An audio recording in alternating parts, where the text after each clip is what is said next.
রাস্তা নাই, কার কাছে গিয়ে মাপ চাইবে? আমি আল্লাহর কাছে চাইতে তোমার লজ্জা লাগতেছে, তখন তোমার এই গুনার সমুদ্র যদি সওয়াবে পরিণত করতে চাও, জাহান্নামী হয়ে গেছো মনে করছো, জান্নাতি হতে চাও, কাবা ঘরে যাওয়ার দরকার নেই।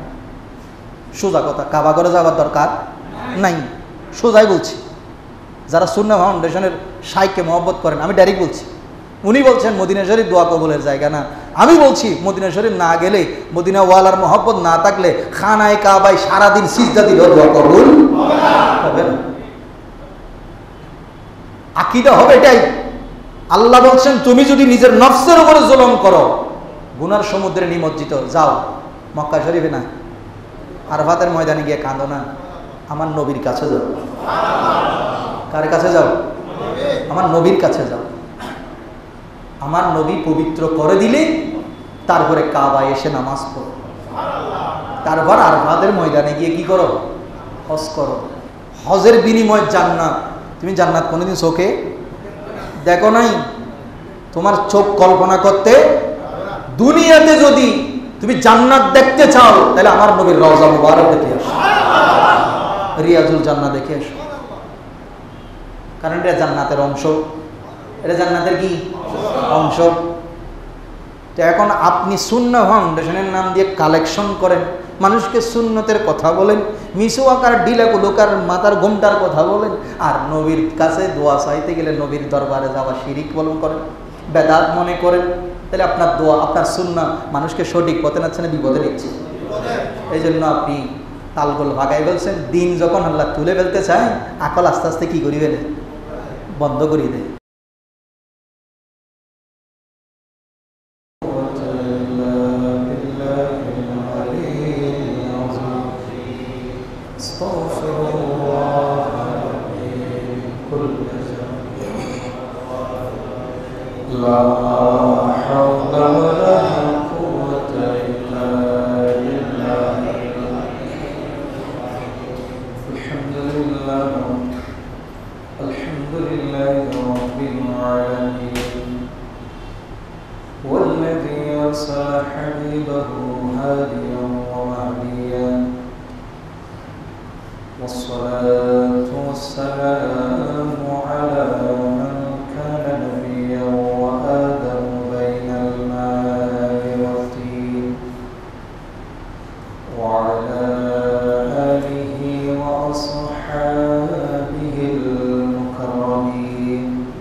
اللهم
ركعا سجدا يبتغون فضلا من الله ورضوانا صدق الله مولانا العظيم وبلغنا رسوله النبي الحبيب الكريم مولاي رب صل وسلم وبارك عليه উপস্থিত পবিত্র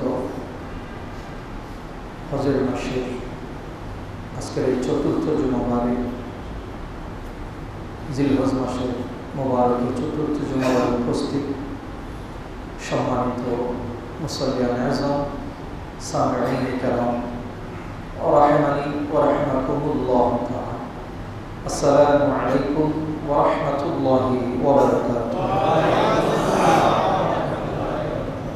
আল্লাহ পাক রব্বুল আলামিনের পবিত্র দরবারে সর্বপ্রথমে অসংখ্য অগণিত শুকরিয়া আদায় করছি। রব্বুল আলামিন পবিত্র জুমার দিনে আল্লাহ আমাদেরকে আল্লাহর ঘরে আসা বসা দুনিয়াবি সমস্ত কাজকর্ম বাদ দিয়ে প্রভুর প্রেমে কিছুক্ষণ সময় ব্যয় করার তৌফিক দিয়েছেন। সবাই মহব্বতের আওয়াজে বলি আলহামদুলিল্লাহ। সাথে সাথে নবী করিম রউফুর রহিম সাল্লাল্লাহু তাআলা আলাইহি ওয়াসাল্লামের নুরানি কলমাইন শরীফাইনে লক্ষ কোটি দরুদ আর সালামের হাদি আরজ করি। সালাম আরজ করছি সাহাবায়ে রাসূলের প্রতি বিলখুসুস এই মাসে যিনি শাহাদাত বরণ করেছেন সাইয়্যিদনা ওসমান যুন্নুরাইন এবং হযরতে ওমর রাদিয়াল্লাহু তাআলা আনহুমা। মুআজ্জিজ সামিঈন কিরাম, কোরআন মানব জাতির গাইডলাইন,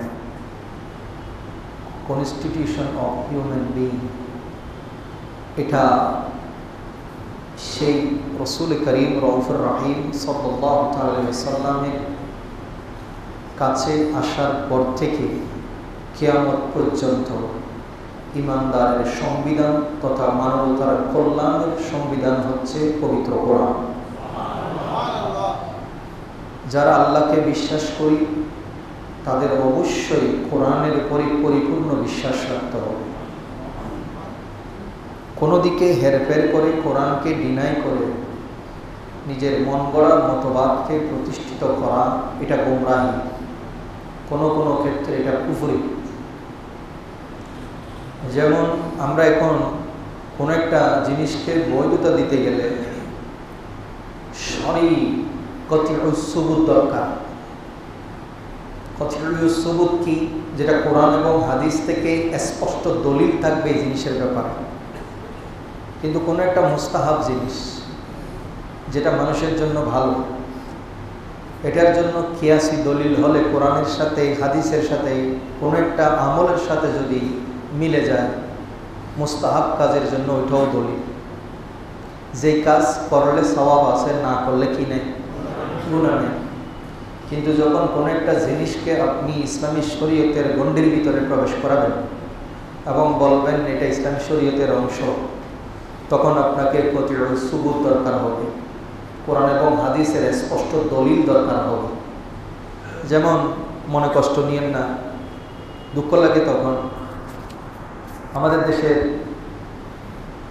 পীর সাহেব আছে কিছু, আর কিছু আছে জ্ঞান পাবে। অনেক পীর সাহেব ধ্বংস হবে জ্ঞান না থাকার কারণে, আর অনেক জ্ঞানী মানুষ ধ্বংস হবে জ্ঞানকে অপব্যবহারের কারণে। ঢাকা বিশ্ববিদ্যালয়ের একজন অধ্যাপক গতকালকে তিনি একটা কোরআনের দলিল দিয়ে প্রমাণ করলেন কোটা আন্দোলন চলতেছে বাংলাদেশে। কোটা বিরোধী, কি বিরোধী? কোটা চিনেন তো? যারা চাকরির পিছনে দৌড়ায় তারা বুঝতে পারতেছেন কোটা কি। আপনারা অনেকেই জানেন না।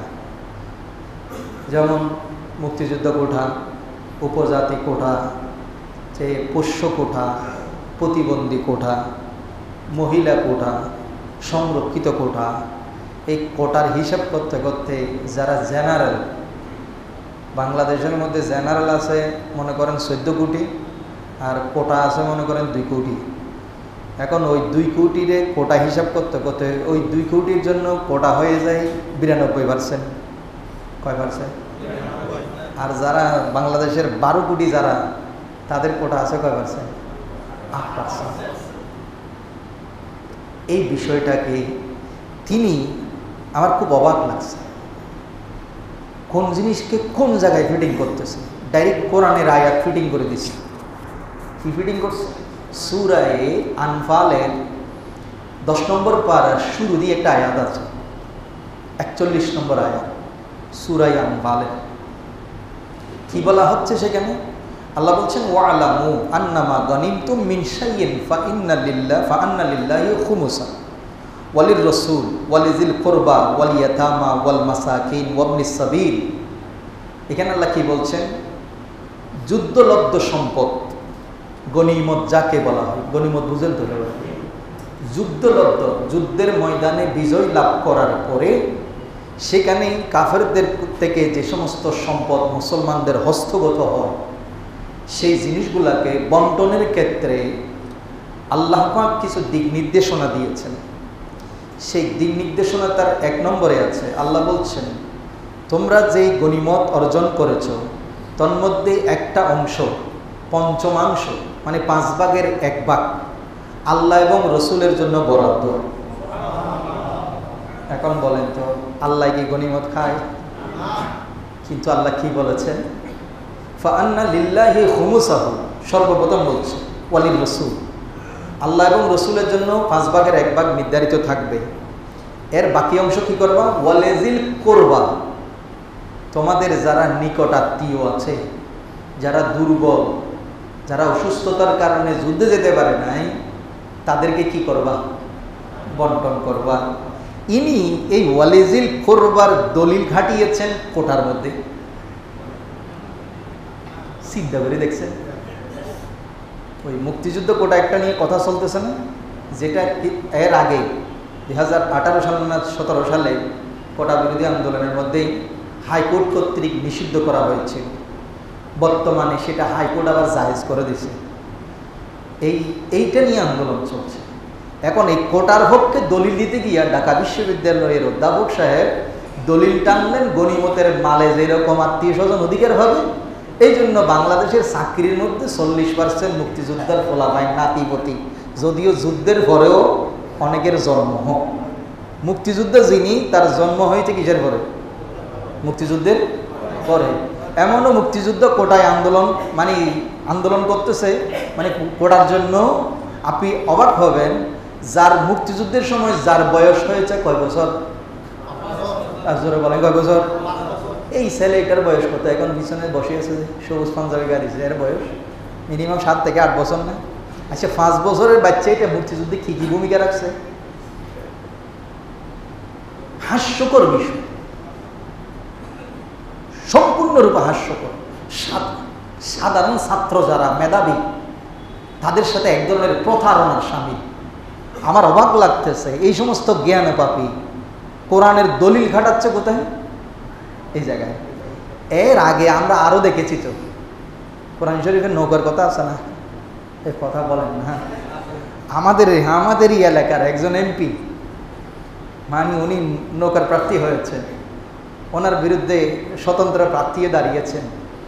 উনি নৌকার পক্ষে ভোট চাইতে গিয়ে, রাজনৈতিক কথা বলছি না, কোরআনকে, অথচ উনি আলেম।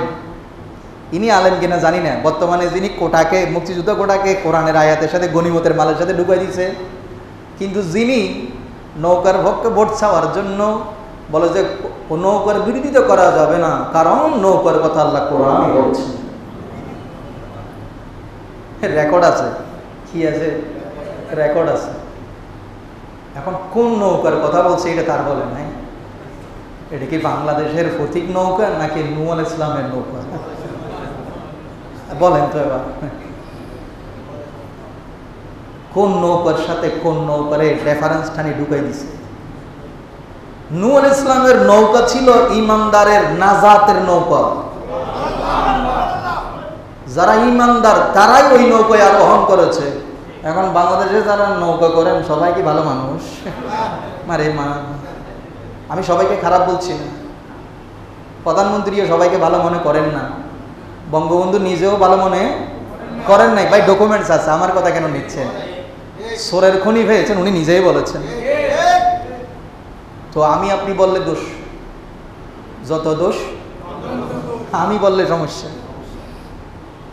তো যাই হোক, প্রধানমন্ত্রীও বলেছেন হারামের টাকা দিয়ে আরামায় এসে থাকার চাইতেই লবণ আর নুন দিয়ে ভাত খাওয়া অনেক ভালো।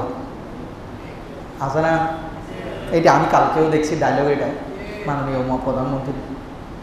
কিন্তু দেখা যায় আমাদের দেশে একজন কর্মকর্তা কোনো রকমে একটা পথ পাইলেই এই ছাগল কাণ্ড, কি কাণ্ড, এই এক ছাগলে কদ্দুর লম্বা টান দিছে দেখেন, সোজা কানাডায় পৌঁছে গেছে।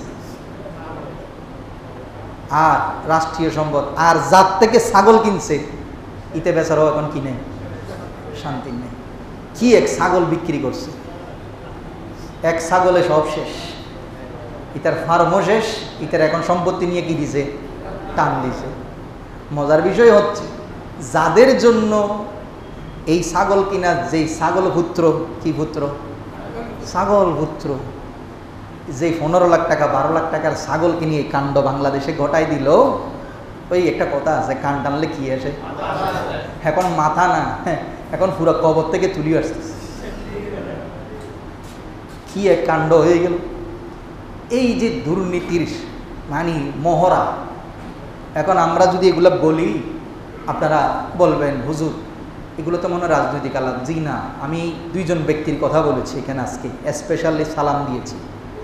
একজন হচ্ছেন খলিফাতুল মুসলিমিন আমিরুল মুমিনিন ফারুকে আজম রাদিয়াল্লাহু তাআলা আনহু, আরেকজন হচ্ছেন সৈয়দনা ওসমান ইবনে আফফান রাদিয়াল্লাহু তাআলা আনহু।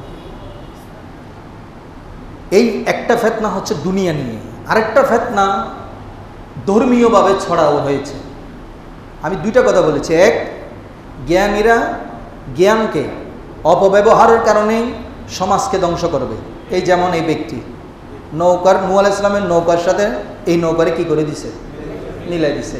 আর গনিমতের মালের সাথে বাংলাদেশের যিনি মুক্তিযুদ্ধের সময় জন্ম 2 বছর অথবা জন্ম মুক্তিযুদ্ধের পরে ওনার ছেলেরে, ওনার নাতিভতিরে বৈধতা দেওয়ার জন্য কোরআনের আয়াত ফিডিং করে দিয়েছে। আল্লাহ এই সমস্ত জ্ঞান ও ভাবি থেকে আমাদেরকে হেফাজত করুন। এই জন্য ইউটিউবের সব কথা, সব জ্ঞান নিয়েন না। আর আমি ছোট মানুষ, আমি বারবার বলি আমি তেমন জ্ঞানী মানুষ না, কিন্তু এই সমস্ত জ্ঞান ও পাপি দেখলে আমরা একটু স্টাডি করে আসি। এগুলো মানুষকে জানানো দরকার আছে। ফারুকে আজম রাদিয়াল্লাহু তাআলা আনহু লম্বাই যাব না, জাস্ট একটা ঘটনা বলেই, শাহাদতের পরের ঘটনা বলতেছে। উনি স্বপ্ন দেখতেছেন একটা ডোরা কাটা কুকুর ওনার শরীরের মধ্যে 3টা টোকর মেরেছে। কয়টা? 3টা টোকর মেরেছে, কামড় দিয়েছে। এখন উনি ফজরের নামাজের সময় ফজরের নামাজ পড়াইতে গেছে। ওনার একটা অভ্যাস ছিল কাতার সোজা করতেন আগে। আমরা তো বলি যে শুধু কাতার সোজা করেন, উনি সেটা করতেন না। উনি দাঁড়িয়ে সবাইকে আগে সোজা করতেন। অনেক সময় কেউ যদি আগে পিছু হতো, ওনার হাতে একটা লাঠি থাকতো, এটা দিয়ে হাঁটুর মধ্যে কি করতো, বাড়ি দিত। বাঁকা কেন, সোজা করো। তো এখন এইভাবে কাতার সোজা করা সাদ্দুল খালাল নবীর সুন্নত বাস্তবায়ন করেছেন। তো উনি নামাজে দাঁড়িয়েছেন, নামাজরত অবস্থায় সেই ফিরুজ নামক মুশরিক হযরতে ফারুকে আজমের মসজিদের মধ্যে যখন নামাজে আছেন, ওই সময়ে ওনার পেটের মধ্যে এত জোরে আঘাত করেছে। এটার প্রমাণ হচ্ছে ওনার যখন কঠিন অবস্থা, চিন্তা করেন উনি বসে গিয়েছেন, ওই অবস্থার মধ্যে হযরতে আব্দুর রহমান ইবনে আউফ আল্লাহ নবীর সাহাবী, ওনাকে বলা হলো আব্দুর রহমান তুমি নামাজ পড়াইয়া দাও। উনি এই অবস্থায় এইভাবে ধরে, আর ওকে ধরতে গিয়ে অনেক সাহাবী আহত হয়েছেন, তারপরও সে পালাইয়া যাচ্ছে। পরবর্তীতে একজন সাহাবী পরে নামাজ পড়তে আসতেছে, দেখতেছে এই ছুরি নিয়ে পালাচ্ছে, তখন তারে একটা সালা দিয়া মোড়াই ফেলছে। মোড়াইয়া তারা মেরে ফেলবে, এই ভয় যখন সে দেখতে পেল যে তার আর নিস্তার নাই, এই অবস্থার মধ্যে সে কি করলো, নিজে নিজে কি করে ফেললো, মানে সুইসাইড করলো। সে জানে যে সে বাঁচবে না। তখন ফারুকে আজম বাইরে আসলেন, আব্দুর রহমান বিন আউফ বাকি নামাজ পড়ালেন। মজার বিষয় হচ্ছে উনি এই ছুরি আহত অবস্থায় উনি তখনও পিছনে বসে বসে নামাজ আদায় করেছেন। ফারুক আজম, আমরা মুসলমান, ওই ফারুক আজম আল্লাহর নবী বলছেন ইন্নাল হাক্কা লা ইয়ানতিকু আলা লিসানি ওমর ওয়া কলবিহি। ওমর তো ওই ওমর, আমার ওমর যেন তেন ওমর নয়, যে উমরের জবান এবং অন্তর দিয়া খোদ আল্লাহ নিজে কথা বলেন। তার মানে ওমর যে ফয়সালা দেয়, আল্লাহ কুদরতের পক্ষ থেকে কোরআনের বাণী পাঠিয়ে সেটাকে সত্যায়ন করে দেয়। ওটা হচ্ছে ফারুক আজম। তো উনি বললেন তোমরা তাকে মারিও না, সে নিজে নিজে মরে গেছে। তখন অনেকেই চোখের পানি ফেলে ওনাকে দেখতে আসতেছে, কান্না করতেছে। তখন আব্দুল্লাহ ইবনে আব্বাস বললেন, ওমর, আমরা তো আজকে জাহান্নামের তালা খুলে দিয়েছি। কারণ আব্দুল্লাহ ইবনে সালাম হযরতে আব্দুল্লাহ ইবনে ওমরকে একদিন বলেছিল, এই আব্দুল্লাহ, তুমি তো জাহান্নামের তালার ছেলে, তুমি তো জাহান্নামের তালার ছেলে। কাকে বলেছেন? আব্দুল্লাহ ইবনে ওমরকে, মানে ওমরের ছেলেকে। এটা উনি ভালো করে বুঝে নেন, তখনও ছোট ছিলেন। তখন হঠাৎ করে উনি বললেন, আপনি এত বড় কথা বলতে পারলেন, আমার বাবাকে জাহান্নামের তালা বলতে পারলেন? তখন বলে যে এটা তুমি বুঝবা না, তোমার বাবার কাছে গিয়ে জিজ্ঞেস করো। তখন উনি মনে বড় পেরেশানি নিয়ে, তখন কিন্তু আমিরুল মুমিনিন হযরতে ফারুক আজম ক্ষমতার মুসমদে আছেন, ওনাকে গিয়ে বললেন, বাবা আপনি কি জানেন আপনার সম্পর্কে সাহাবীরা কি বলছে? বলে কি বলেছে? বলে আব্দুল্লাহ ইবনে সালাম আল্লাহর নবীর সাহাবী, উনি বলেছেন আমি নাকি জাহান্নামের তালার ছেলে। তখন ফারুক আজম বলে যে আবার বলো তো। আবার বলছে, বলে যে বাবা কথাটা কি তোমার শুনতে ভালো লাগতেছে? আমার তো শুনে মাথা গরম হয়ে গেছে। বলে কে বলেছে? আব্দুল্লাহ ইবনে সালাম বলেছে। আচ্ছা, তো ওনাকে ডাকিয়ে আনো, ওনাকে ডাকিয়ে আনো, দেখি ওনার বিচার করা যায় কিনা। হযরতে আব্দুল্লাহ ইবনে সালাম রাদিয়াল্লাহু তাআলা আনহুকে ডাকিয়ে আনা হলো। ফারুক আজম জিজ্ঞেস করলেন, আপনি কি আমার ছেলেকে এই কথা বলেছেন? বলে হ্যাঁ। এটা তো আমি কেন বলবো, এটা আমার রাসূল নিজেই বলতেন। বলে কেন বলেছি? বলে বলেছি যতদিন পর্যন্ত আমার ওমর ইমানদারের ভিতরে দুনিয়ার জমিনে থাকবে, ততদিন পর্যন্ত আমার উম্মতের কারো জন্য জাহান্নামে যাওয়া নিষেধ। তার মানে ততদিন জাহান্নামে কি লাগা থাকবে? তালা লাগা থাকবে, যতদিন আমার ওমর দুনিয়াতে থাকবে। কারণ ওমর এমন ওমর, ফারুক আজমের চোখ দিয়ে পানি পড়ছে। তো সেই ওমর রাদিয়াল্লাহু তাআলা আনহু শরীয়তের ক্ষেত্রে কতটুকু পাবন্দী ছিলেন। এক যুবক এসে ওনাকে দেখে চোখের পানি ফেলে চলে যাচ্ছে। ফারুক আজম আহত অবস্থায় তারা ডাক দিলেন, বাবা এদিকে আসো। আসার পরে বললেন, তুমি যে জামা পরেছো, জামাটা একটু উপরে তোলো, কারণ এই যে তুমি চুলগিরার নিচে কাপড় পরেছো, কিয়ামতের দিন আল্লাহ তোমার দিকে তাকাবে না, এটা জাহান্নামের অংশ হবে, এটা জাহান্নামে জ্বলবে, উপরে তোলো। আর দুনিয়াবি দুলবালু যেগুলোর কারণে তোমার অসুস্থতা আসবে এবং তোমার শরীরে রোগ হবে, এই জিনিস থেকে তুমি বাঁচতে পারবে। মৃত্যু শয্যায় নবীর সুন্নতকে কিভাবে ধরেছেন। তো আব্দুল্লাহ ইবনে আব্বাস বললেন, আমরা তো আজকে জাহান্নামের তালা খুলে দিল, তুমি চলে যাচ্ছ। বলে এটা কি বললেন আপনি? বলে যে আপনি যতদিন আছেন, আমার নবী নিজেই বলেছেন আমার ওমর যতদিন পৃথিবীতে থাকবে, ন্যায় বিচার ততদিন পর্যন্ত জিন্দা থাকবে। এরপরে গিয়ে দেখবা ওমর যখন ইন্তেকাল করবে, তখন দেখবা মুসলমানদের ভিতরে কি শুরু হচ্ছে। ঠিকই শুরু হয়েছে, সত্যিকার অর্থে শুরু হয়েছে। তবে সবচেয়ে দুঃখের বিষয় হচ্ছে আজকে আমরা মুসলমানরা বিভিন্ন ভাগে দ্বিধা বিভক্ত হতে হতে এমন একটা পর্যায়ে বর্তমানে এসেছি। 18ই জিলহজ হযরত ওসমান রাদিয়াল্লাহু তাআলা আনহুর শাহাদত দিবস, মুসলমানদের জন্য এটা করুণ দিবস। কিন্তু দুঃখের বিষয় হচ্ছে আজকে আমাদের দেশে কিছু ওসমান রাদিয়াল্লাহু তাআলা আনহুর বিরোধী কিছু দল ছিল, তখনও এখনও আছে, টাকার কাছে বেচা গিয়ে তারা সেদিন ঈদে গদির হোম পালন করতেছে। আপনারা জানেন ঈদে গদির হোম কি? আমার মুসল্লিরা জানেন না, কিন্তু এখন নেটে দেখবেন ঈদে গদির হোম। ভালো করে শুনেন, এই বিষয়টা বর্তমানে নতুন একটা ফিতনা, শিয়া সম্প্রদায়ের নতুন একটা উদ্ভাবন। ভালো করে খেয়াল করেন। বিদায় হজ হয়েছে 632 খ্রিস্টাব্দে। কত খ্রিস্টাব্দে? রাসূল করিম সাল্লাল্লাহু তাআলা আলাইহি ওয়াসাল্লাম হজ শেষ করে, রাসূল জীবনে কয়বার হজ করেছেন? একবার। এটাই বিদায় হজ। রাসূল করিম সাল্লাল্লাহু আলাইহি সাল্লাম হজ করে মদিনার দিকে রওনা হয়েছে। মক্কা এবং মদিনার মাঝখানে একটা জায়গা আছে, যেই জায়গার নাম গদিরে হোম। সেখানে আল্লাহ রসুল তাবু গেড়েছেন। এর আগে যে যুদ্ধ হয়েছে, সে যুদ্ধের কিছু গনিমতের বন্টনের বিষয়ে আল্লাহ রসুল মাওলা আলীকে দায়িত্ব দিয়েছেন। ভালো করে খেয়াল করবেন, কাকে দায়িত্ব দিয়েছেন? মাওলা আলীকে। আমরা আহলে সুন্নাত ওয়াল জামাতের আকীদা হলো, সমস্ত সাহাবীরা কুল্লুহুম উদুলুন, তারা সবাই আমাদের মাথার তাজ। কোন সাহাবীকে নিয়ে কথা বলার, দোষ ধরার ক্ষমতা আমাদের নাই। কিন্তু দুঃখের বিষয়, আপনারা এখন নেটে দিলে দেখবেন এমন কিছু পীর সাহেব আর এমন কিছু আলেম নামদারি জালেম বের হয়েছে, যারা অনেক সাহাবীকে গালিগালাজ করছে, ইভেন কি কাফের বলতেছে। তার মধ্যে একটা হলো আমিরে মুয়াবিয়া রাদিয়াল্লাহু তাআলা। তারা ডাইরেক্ট আমিরে মুয়াবিয়াকে সাহাবী তো বলে না।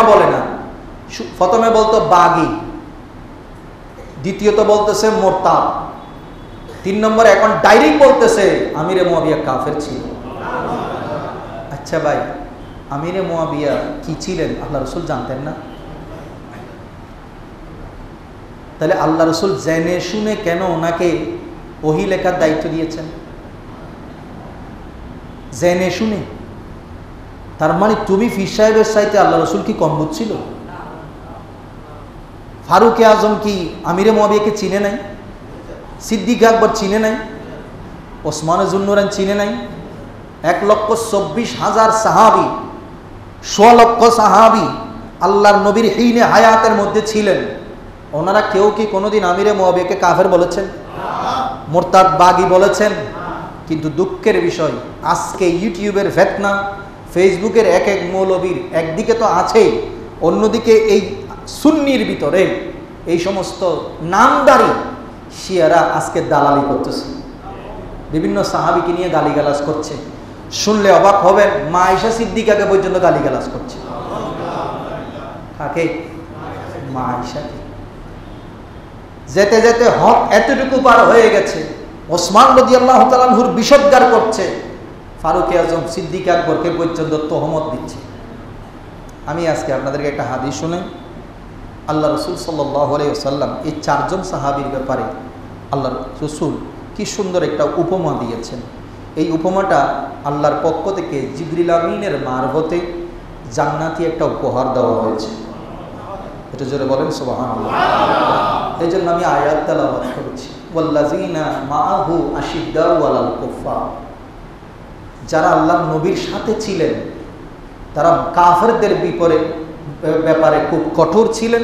রোহামাউ বাইনাহু, তারা একে অপরের প্রতি ছিলেন অত্যন্ত স্নেহাস্পদ, অত্যন্ত সুসম্পর্ক বজায় রাখতেন। কেউ কারোর সাথে কোনো সময় দ্বিমত করতেন। দ্বিমত হলে সেটা দৌড়ে এসে কার কাছে আসতেন? নবীজির কাছে আসতেন। সাথে সাথেই ফয়সালা নিতেন। মতবিরোধ থাকতো, কিন্তু কোনোদিন কেউ কাউকে খারাপ বলে নাই। আজকে 1400 বছর পরে এসে মুসলমানের মধ্যে ফেরকা তৈরি হচ্ছে, এক একজন সাহাবীকে নিয়ে এক একটা ফেরকা। তাহলে যেখানে ওসমান রাদিয়াল্লাহু তাআলা শাহাদাত হলো, সেদিন আজকে আমরা গদির হোম পালন করতেছি। কি জন্য? মাওলা আলীর বেলায়ত দিবস। কি দিবস? মাওলা বলেছেন। কি বলেছেন? মাওলা বলেছেন। আমরাও বলি মাওলা আলী, কারণ এটা আমার কথা নয়। অনেকেই আবার আমাদের দেশের মধ্যে আরেকটা ফেরকা আছে যে মাওলা বললে শিরিক বলে, এটা একটা ফেরকা। মাওলা এটা আমি বলি না, মাওলাটা রাসূল নিজে বলেছেন, মান কুনতু মাওলাহু ফা আলিয়ুন মাওলাহু। আমি যার অভিভাবক, আমি রাসূল যার প্রিয়, যার অভিভাবক, আমার আলীও তার অভিভাবক। এটা আমার কথা নয়, এটা হাদিসের কথা। হাদিসের কিতাব খুলে দেখেন, মুস্তাদরাকে হাকিম দেখেন, বাইহাকি শরীফ দেখেন, সুনানে কুবরা দেখেন, আপনি সুনানে আবি দাউদ দেখেন, এই হাদিসটা বারবার এসেছে। আর আল্লাহর নবী সহিহ বুখারীর হাদিসের মধ্যে আছে, ওই যে বদির খোমের মধ্যে গনিমতের, এই যে গনিমতের কথা বলছি, মাল বন্টন নিয়ে কৃতিদাসের একটা মাসালা নিয়ে বন্টনের নীতিমত হল। সেইখানে সেই যুদ্ধের নেতৃত্ব দিয়েছিলেন খালিদ বিন ওয়ালিদ। কি নাম? নাম শুনছেন তো? যেমন তেমন সাহাবী না কিন্তু, খালিদ বিন ওয়ালিদ। আরেকজন ছিলেন আবু উবাইদা ইবনুল জাররাহ, যিনি কাদিসিয়ার যুদ্ধের সেনাপতি ছিলেন। সে আবু উবাইদা ইবনুল জাররাহ এবং খালিদ বিন ওয়ালিদ মওলা আলী শেরে হুদার সাথে এই মাসালার মধ্যে, এই বন্টনের মধ্যে দ্বিমত পোষণ করল। হঠাৎ করে একজন সাহাবী আল্লাহর নবীর সামনে এসে বললেন, ইন্নী উবগিদু আলিয়ান, আমি আলীর প্রতি বিদ্বেষ পোষণ করি। তখন আমার নবী সাহাবীকে বললেন, ও আমার সাহাবী, লা তুবগিদু আলিয়ান, আলীর প্রতি বিদ্বেষ পোষণ করো না, কারণ মান কুনতু মাওলাহু ফালিয়ুন মাওলাহু, আমি যার অভিভাবক, আমি যার মাহবুব, আমার আলীও তার মাহবুব, তার অভিভাবক। এই দায়িত্ব আলীকে আমি দিয়েছি। এখন বলেন, সাহাবীদের একটা দ্বিমত আল্লাহ রসুল কি করে দিলেন? মীমাংসা করলেন। এখন আপনি এটারে ঈদ বানায় ফেললেন। তাও আবার কোন দিন? যেদিন উসমান রাদিয়াল্লাহু তাআলা আনহুর কি হলো? শাহাদত হলো, 18ই জিলহজ। মুসলমানদের করুণ ইতিহাস। এবং সবচাইতে দুঃখের বিষয়, এই হাদিসকে কেন্দ্র করে শিয়া সম্প্রদায় ফারুকে আজম, সিদ্দিকে আকবর, উসমানে জুন্নুরাইন, তিনজনের খেলাফতকে তারা বলছে অবৈধ খেলাফত। নাউযুবিল্লাহি মিন যালিক। এখন চিন্তা করেন তো, মুসলমান এক হবে কেমনে? আর আমরা শুধু ফেসবুকে লিখি কোকাকোলা বয়কট করুন। এই কোকাকোলা বয়কট করলেই কি মুসলমান হয়? ঘরে ঘরে মারামারি লাগাই দিছ। কোনটা বয়কট করবেন? আমি সোজা কথাই বলি, কি বয়কট করবেন? আপনার আছে কি মুসলমানের? আপনি যে কম্পিউটার চালাচ্ছেন, যে মোবাইল চালাচ্ছেন, এটা বানাইছে কারা? আপনারা বানাইছেন না? হার্ড ডিস্ক, মেমোরি, যেটা শেয়ার দিচ্ছেন, ওই শেয়ারের টাকা কোথায় যাচ্ছে? আপনি যে বয়কট করার শেয়ার লিখে দিচ্ছেন, এটাও যাচ্ছে ওদের কাছে। মুসলমানদের নাই বলতে কিছুই নেই, সব ওদের হাতে জিম্মি। আপনি বিরোধিতা করলেও ওদের লাভ, পক্ষে বললেও যাবেন কোথায়?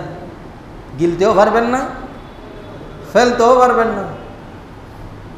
এখন আপনি মুসলমান, আপনার ঘরের মধ্যে যদি সাহাবী নিয়ে এত বড় কুফুরি কথা হয়, তা আপনার ইমানই নাই, আপনি এখানে কোকাকোলা বয়কট করে কি লাভ?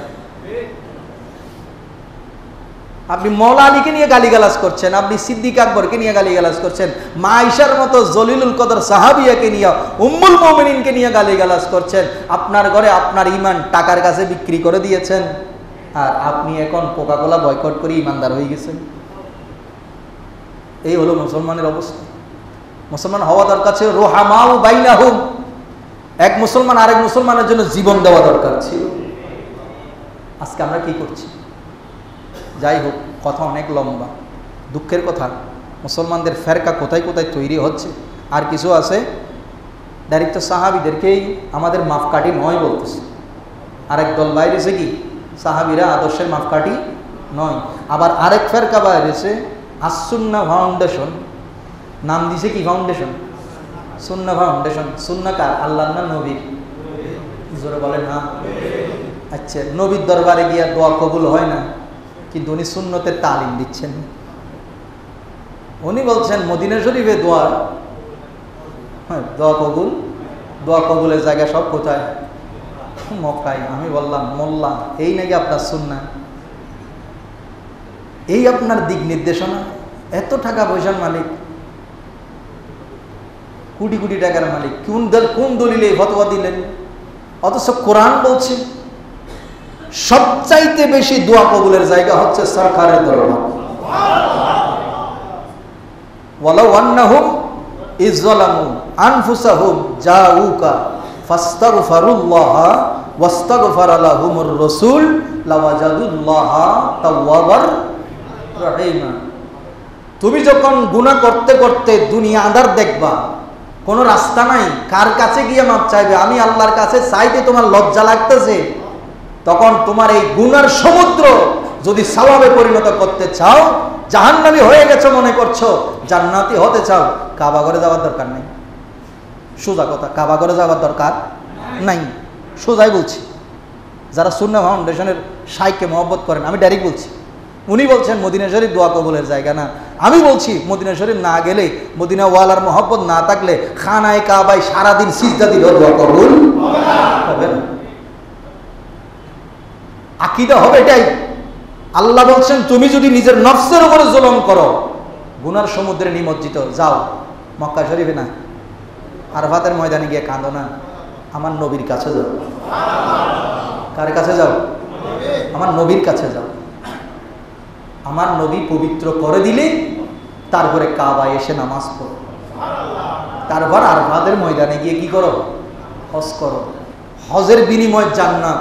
তুমি জান্নাত কোনোদিন চোখে দেখো নাই, তোমার চোখ কল্পনা করতে।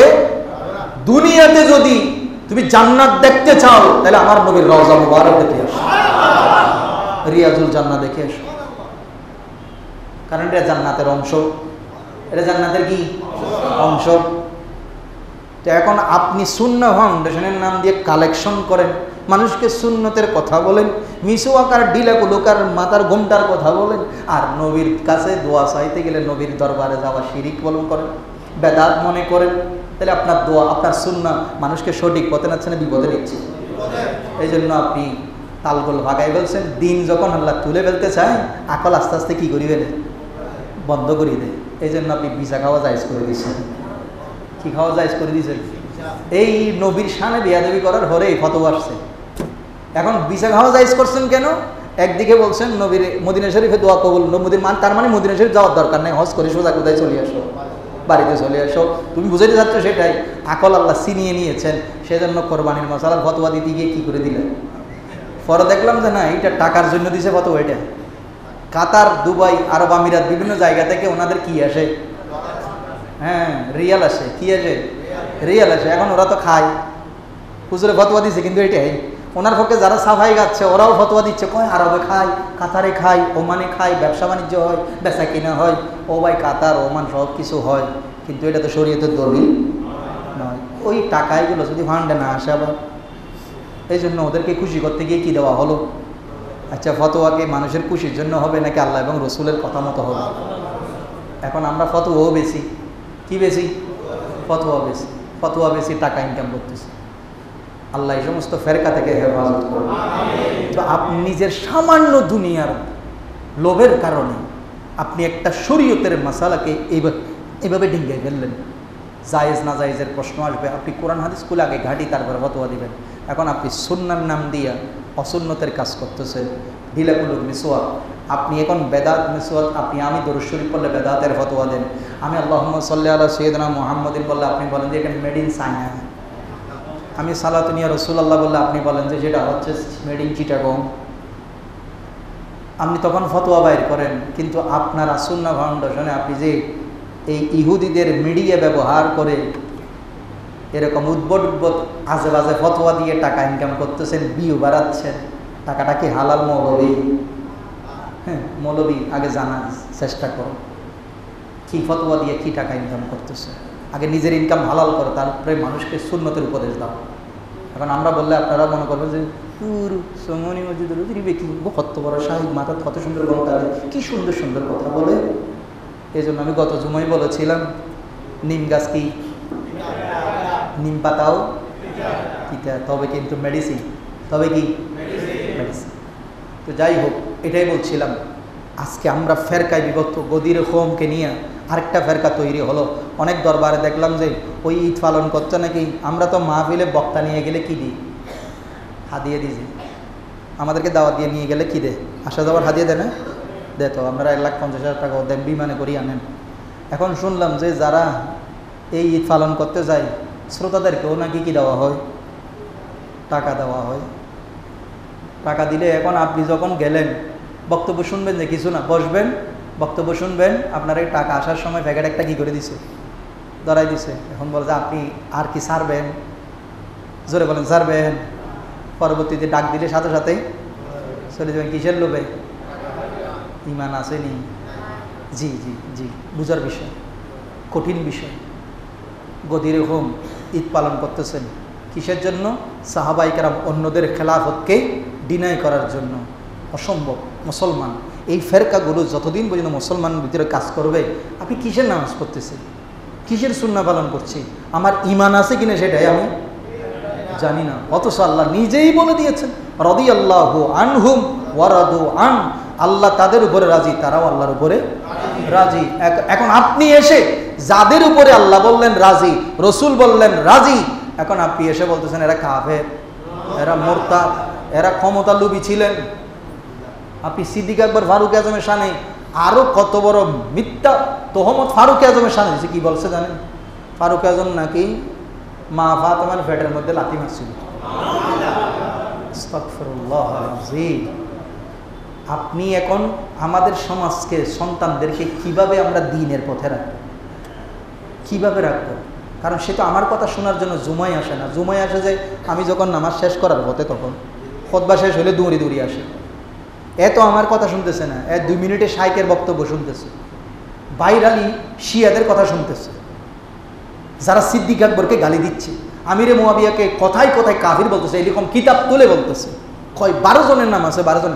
আমি এই পর্যন্ত এই বাইল্লা মৌলবী 12 জন বিভিন্ন জায়গায় কিতাব একটা তুলি বলে, শুনানে বলে না সাই, কিতাব একটা লই যাই কোনো এক ফিরের কে আর কি আতাবাড়ি হদি নিবে রে সামসা সামসা ফির জানলে আতাবাড়িও বারবার কিতাব একটা তোলে, এখানে শুনানে না সাই, এটা শুনানে না সাই, অত নম্বর খণ্ড বারবার বলে, এখানে 12 জনের নাম আছে, কিন্তু 12 জনের নাম এটা কোনোদিন বলে না। আমি এই পর্যন্ত শুনি না 12 জনের নাম বলে না। এখানে কি আমিরে মুয়াবিয়ার নাম আছে কিনা শুনানে না সাইয়ের মধ্যে আসলে আমাদের জানা দরকার। অথচ এই যে নৌবাহিনী, পুরা বিশ্ব নৌবাহিনী, সর্বপ্রথম যিনি নৌবাহিনী চালু করেছেন তিনি হচ্ছেন আমিরে মুয়াবিয়া। সেই নৌবাহিনীর মাধ্যমে বাইজেন্টাইন বিজয় করেছেন এই আমিরে মুয়াবিয়া রাদিয়াল্লাহু তাআলা। যারে ফজরের নামাজ পড়ার জন্য শয়তানে ডাকি দিত, কে ডাকি দিত? শয়তানে ডাকি দিত আমিরে মুয়াবিয়াকে। উনি এমন সাহাবী, আর আজকে ওনারে কাফের বানাই ফেলছে ফির সাহেব আর ফির সাহেবের সালারা টাকার কারণে। আমিও বলতেছি ঠিক, এই ঠিকের মধ্যে যে ঈমান আছে না, এইটাও আমিরে মুয়াবিয়া ঘুম থেকে উঠতে পারে নাই, পরিশ্রান্ত শরীর, পরিশ্রম হয়েছে। তখন হঠাৎ একদিন ঘুম থেকে উঠে দেখতেছে সূর্য উঠে গেছে। উনি সেই দিন সেই 2 রাকাত ফজরের নামাজ যে কাজা হয়ে গেল, সারাদিন কেঁদেছেন। 500 রাকাত নফল নামাজ পড়ছেন। এই শুধু 2 রাকাত নামাজ কেন ফজরের নামাজ কাজা হয়ে গেল। পরের দিন এরকম আরেক দিন একই ঘটনা ঘটে যাচ্ছে। এমন সময় শয়তান এসে বলতেছে উঠেন উঠেন, ফজরে জামাত হয়ে যাচ্ছে, ফজরে জামাত হয়ে যাচ্ছে। এখন উঠি দেখতেছে আশেপাশে তেমন কাউকে দেখা যাচ্ছে না। তখন বলছে কে ডাকছেন আমাকে, একটু আসেন, আপনাকে আমি একটু মোবারকবাদ জানাই। তো বলে যে ও মা উনি আসছেন। আসার পর বলছে তুমি কে? আমি ইবলিশ। তোমার কাজ হইল মানুষকে নামাজের মধ্যে কি ফারাই দেওয়া, ঘুমের মধ্যে কি ফারাই দেওয়া, হাত বুলায়। বুখারীর হাদিসের মধ্যে আছে, তুমি নামাজের সময় ফজরের সময় যখন আজান দেয়, তুমি ইমানদারের অনেক শয়তানি, তুমি এত শয়তানি করো যে তোমার একটা দল আছে, সেলা আছে যে মানুষের কানের মধ্যে কি করি দে, ফসরাপ করি দে, কি করি দে, আর মাথার মধ্যে কি বুলায়, হাত বুলায়। এখনো সময় হয় নাই, আরও দেরি আছে, আর একটু ঘুমান, আর একটু এরকম। আমরা সবাই আসি তো এই দলের মধ্যে, আসি তো। থাকলে আল্লাহ হেদায়েত নসিব করুন। এই দলে আমরা থাকতে চাই। এখন উনি দেখতেছে ওনাকে ফজরের নামাজের জন্য ডাকতেছে। উনি উঠি বলতেছে কে কে কে ডাকছেন, আপনারা মোবারকবাদ। তখন বলতেছে আমি শয়তান। তো তোমার কাজ তো মানুষের ফজরের সময় কি করা, ঘুমের মধ্যে হাত বুলাই দেওয়া, আর একটু ঘুম নামাজটা কাজা করা। বলে যে সবার জন্য হইলেও আপনার ক্ষেত্রে পারতেছি না, আপনার ক্ষেত্রে পারতেছি না। বলে কেন? বলে একদিন শুধু আপনি যুদ্ধের ময়দান থেকে এসে বেশি পরিশ্রান্ত ছিলেন, একদিন শুধু নামাজটা কি করাইছিলেন, শরীর ক্লান্তর কারণে আপনি নামাজটা পড়তে পারেন। সেদিন যে কাঁদা কাঁদছেন, আরও 500 রাকাত নফল নামাজ পড়ি, কাজা কাফার আদায় করি, যে ফজরের নামাজ আপনি পড়তে পারেন নাই, তার ডবল সওয়াব আল্লাহ আপনাকে দান করে দিয়েছে। এখন আমার বুদ্ধি যদিও আপনি দেখতে পাচ্ছেন ভালো, কিন্তু আমার মতলব খারাপ। আমার মতলব কি? খারাপ। কারণ আজকেও যদি দেখি যে আপনি ফজরের সময় কি করতে পারেন নাই, তাইলে তো আজকে 1000 রাকাত পড়ি ফেলবেন। আরো বেশি কান্না করবেন, তখন আল্লাহ আরো খুশি হয়ে যাবে। আমি চাচ্ছি না, যে দূর আছে দূরে থাক, যদ্দূর আছে এ দূরে থাক। তো যাদেরকে শয়তান এরকম করে, যে সাহাবীদেরকে শয়তান পর্যন্ত ভয় পায়, আর আমরা আজকে এসে 1400 বছর পরে আছে তাদেরকে কি বলছি? কাফের আর মুরতাদ বাগী বলছি। আর আমরা আজকে টাকার জন্য তাদের কাছে 500 টাকা 1000 টাকার জন্য কি বিক্রি করে ফেলছি? ইমান বিক্রি করে ফেলছি। এই জন্য বলছি, সময় এসেছে, আমাদের একটু জানা দরকার, বোঝা দরকার। ফারুকে আজম ইন্তেকালের পরে আব্দুল্লাহ ইবনে আব্বাস বললেন, আপনি তো জান্নাতি, এ কিয়ামতের ময়দান, এটা তো শুধু আপনি এমনি দেখবেন, কিয়ামতের ময়দান আপনার কিছু হবে না। তখন বললেন, আচ্ছা আপনি যে এই কথা বলছেন, আমার কিয়ামতের ময়দানে বিভীষিকা কিছু হবে না, আমি জান্নাতি, এটা কি আপনি কিয়ামতের মাঠে একটু আল্লাহ নবীর সামনে বলতে পারবেন? আব্দুল্লাহ ইবনে আব্বাস বললেন, আর কারো ভারী আর না ভারী আপনার ব্যাপারে বলতে পারবেন। ইনি হচ্ছেন ফারুকে আজম। আজকে মওলা আলীকে আমরা সাহাবীদেরকে মাথার তাজ বানাই, কুল্লুহুম উদুল, আহলে বাইত রাসূলের প্রতি আমাদের ঈমান আছে, কোরআন দ্বারা আমাদের ইজ্জত আছে, কিন্তু আল্লাহ রসুল যেভাবে করেছেন আমরাও সেভাবেই করব। অতিরিক্ত বাড়াবাড়ি ভালো না, ঈমানের জন্য খতরা। যে কথাটা না বললেই, আমি সময়ের সংক্ষিপ্ততার কারণে এই একটা কথা শুধু বলে শেষ করছি, যেটা আপনাদেরকে জানানোর কথা ছিল। 4 জন সাহাবীর ব্যাপারে, এই 4 জনের খোলাফায়ে রাশেদার ব্যাপারে আল্লাহর কি কথা। হযরত জিবরিল আমিন একদিন জান্নাতের কিছু আপেল নিয়ে আল্লাহর নবীর সামনে একটা খানসা ভরে নবীর সামনে উপস্থিত করলেন। আল্লাহর নবী বললেন, আল্লাহর নবীকে জিবরিল আমিন বলেন, ইয়া রাসূলুল্লাহ, আল্লাহ বলেছেন, আপনাকে অনুমতি দিয়েছেন, এখান থেকে এই আপেল আপনি যাকে বেশি পছন্দ করেন তাকে দেন। তখন আল্লাহর হাবিব সেখানে খুলেন নাই, উপরে ঢাকনা মানে বেহেশতি রেশমি কাপড় ছিল। আল্লাহ রসুল ডান হাত মুবারক ঢুকিয়ে একটা আপেল নিয়েছেন, নিয়ে সর্বপ্রথম আপেলটা দিয়েছেন সৈয়দনা সিদ্দিক আকবরের হাতে। তখন এই আপেলের উপরে লেখা ছিল, ডান পাশে লেখা ছিল, হাজিহি হাদিয়াতুম মিনাল্লাহ লিআবি বকর সিদ্দিক, এই হাদিয়াটা আল্লাহর পক্ষ থেকে সিদ্দিক আকবরের জন্য দেওয়া হয়েছে। এরপরে বলছেন, আবগাদা সিদ্দিকা ফাহুয়া জিন্দিক, যে ব্যক্তি সিদ্দিক আবু বকর সিদ্দিকের ব্যাপারে কোনো ধরনের দুশমনি রাখবে সে কাফের হয়ে যাবে। সে কি হবে? এটা আল্লাহর বিচার। এরপরে আল্লাহর হাবিব রদি আরেক আপেলের ডান পাশে একটা কথা লেখা আছে, তিনি বলছেন, হাজি হাদিয়াতুম মিনাল ওয়াহাব লি উমর ইবনুল খাত্তাব, এই আপেল আল্লাহর পক্ষ থেকে হযরতে ফারুকে আজমের জন্য উপহার দেওয়া হয়েছে। তখন আল্লাহর হাবিব সেটা দেখে বলছেন, মান আবগাদা ওমান ফাহুয়া ফি সাখর, যে ফারুকে আজমের সাথে দুশমনি করবে, খারাপ মন্তব্য করবে, খারাপ আচরণ করবে, সে জাহান্নামী হবে। এরপরে আল্লাহ রসুল আরেকটি আপেল বের করলেন, এইখানে লেখা আছে, হাজি হাদিয়াতুম মিনাল্লাহিল হান্নান আল মান্নান লে উসমান বিন আফফান, এই আপেলটি হচ্ছে আল্লাহর পক্ষ থেকে উসমান বিন আফফানের জন্য উপহার দেওয়া হয়েছে। আর মান আবগাদা ওসমানান ফাখাসসামাহুর রহমান, যে ব্যক্তি হযরত ওসমানের সাথে দুশমনি করবে সে আল্লাহর দুশমন হয়ে যাবে। কারণ ওসমান এমন সাহাবী যাকে ফেরেশতারা পর্যন্ত ইজ্জত করে, খোদ আল্লাহ নিজে, আল্লাহ নবী নিজে বলছেন। একদিন আল্লাহ রসুল ঘরের মধ্যে আছেন, আল্লাহ রসুলের কাপড় মোবারক এখানে একটু চুলগিরের উপরে করেছিল, হাঁটুর নিচে ছিল। ফারুকে আজম আসলেন, আল্লাহ রসুল বললেন ঢুকো। কাপড় কিন্তু যেভাবে সেভাবে ছিল। ওসমান ফারুকে আজম আর সিদ্দিক আকবর আসলেন, ইয়া রসুল্লাহ আমি আসবো, আসো, কিন্তু কাপড় যেখানে ছিল সেখানেই ছিল, কোনো উল্টে নেই। যখন ওসমান রাদিয়াল্লাহু তাআলা আনহু আসলেন, আল্লাহ রসুল বিছানা থেকে উঠে তাড়াতাড়ি কাপড়ও নিচে নামাই দিলেন, গায়ে একটা চাদর জড়াইয়া নিলেন। মা এসে জিজ্ঞেস করলেন, আমার বাবা আসছে, ফারুকে আজম আসছে, আপনি বিছানায় শোয়া ছিলেন, আপনার কাপড় হাঁটুর নিচে যদ্দূর ছিল তদ্দূর ছিল, গায়ে চাদরও তেমন একটা জড়ান নাই, কিন্তু ওসমান আসার সাথে সাথে আপনি বিছানা থেকে উঠে কাপড় ঠিক করলেন, গায়ে চাদর জড়াইলেন। বলে, আয়েশা রে, আমার ওসমান তো ওই ওসমান যাকে ফেরেশতারা পর্যন্ত ইজ্জত করে, হায়া করে, খুদ আমার আল্লাহ ওসমানকে হায়া করে। আর আজকে আমি আপনি সেই ওসমান রাদিয়াল্লাহু তাআলার খেলাফত নিয়ে দুশমনি করতেছি, তার মানে আপনি আল্লাহর দুশমন। কার দুশমন? আল্লাহর দুশমন। এরপরে বলছেন, আরেকটা রসুল ওই বেহেশতি খানসা থেকে আরেকটা নিলেন, হাজি হাদিয়াতুম মিনাল্লাহিল গালিব লি আলী ইবনে আবি তালেব, এই হাদিয়াটা আল্লাহর পক্ষ থেকে আলী ইবনে আবি তালেবের জন্য পাঠানো হয়েছে। আর মান আবগাদা আলিয়ান মা লাম ইয়াকুনিল্লাহু ওয়ালিয়ান, যে আমার আলীর সাথে দুশমনি করবে সে কোনোদিন পৃথিবীতে ইমানদার বন্ধু খুঁজে পাবে। তার মানে কি, যে ওসমান আলীর দুশমন সে কার দুশমন? এই জন্য আল্লাহ নবী বলছেন, আলী মনে রেখো, কোনো ইমানদার ছাড়া তোমাকে কেউ মহব্বত আর কোনো মুনাফিক ছাড়া তোমাকে কেউ কোনোদিন ঘৃণা করবে না। তার মানে আলীর প্রতি যারা বিদ্বেষ পোষণ করে তারা মুনাফিক, আর আলীর সাথে বেশি মহব্বতে থেকে দিয়ে সাহাবীদেরকে যারা কি করে, এই সমস্ত খারাপ কথা বলে, তারা হচ্ছে জিন্দি। তারা কি? তার মানে আমিরে মুয়াবিয়াকে আপনি কি বলার আগে, মোরতাদ বাগি বলার আগে নিজের ইমান ঠিক আছে কিনা দেখবেন। আর এদের কথা শুনে আপনি আমি ঠিক বললে আমার ইমানেরও কি আছে, খতরা আছে। এই জন্য বলছি, ওয়াল্লাযিনা মাআহু আশিদ্দাউ আলাল কুফফার রুহামাউ বাইনাহুম, তারা কাফের মুশরিকদের মুনাফিকদের ব্যাপারে কঠোর ছিলেন, কিন্তু ঈমানদার একে অপরের সাথে কি ছিলেন? পরস্পর খুবই দয়াশীল ছিলেন, মহব্বতের ছিলেন। আল্লাহ সেই সাহাবাই কেরামের প্রতি আকাইদা আহলে সুন্নাত ওয়াল জামাত, এই আকীদার উপরে আমাদেরকে মজবুত থাকার তৌফিক দান করুন।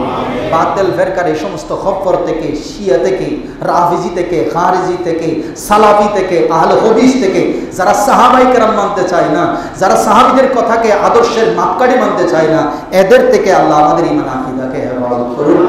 এই জন্য বেশি বেশি মাদ্রাসা দরকার। এই জন্য বহুত পীর সাহেব শুধু দরবার বানাইছে, ওরস বানাইছে, কিন্তু হুজুর কেবলা তৈয়ব শাহ রহমতুল্লাহ এই কাণ্ডটা আগে থাকতেই বেলায়েতের নজরে দেখতে পেয়েছে। সেজন্য তিনি দরবারে এসে গরু মোষ দাও এই কথা বলে নাই, পুরো বাংলাদেশে মাদ্রাসা প্রতিষ্ঠিত করে দিয়ে গেছে। কারণ এই মাসালা বুঝবে আলেমরা, আওয়াম সমাজ বুঝবে। তা আলেম তৈরি হলে আওয়ামদেরকে বোঝানোর জন্য মাদ্রাসা দরকার। কি দরকার? আলেম দরকার। সেজন্য হুজুর কেবলা মাদ্রাসার দিকে নজর দিয়েছেন। ওয়া মা তৌফিক ইল্লা বিল্লাহ। আসসালামু আলাইকুম ওয়া রাহমাতুল্লাহি ওয়া বারাকাতুহু।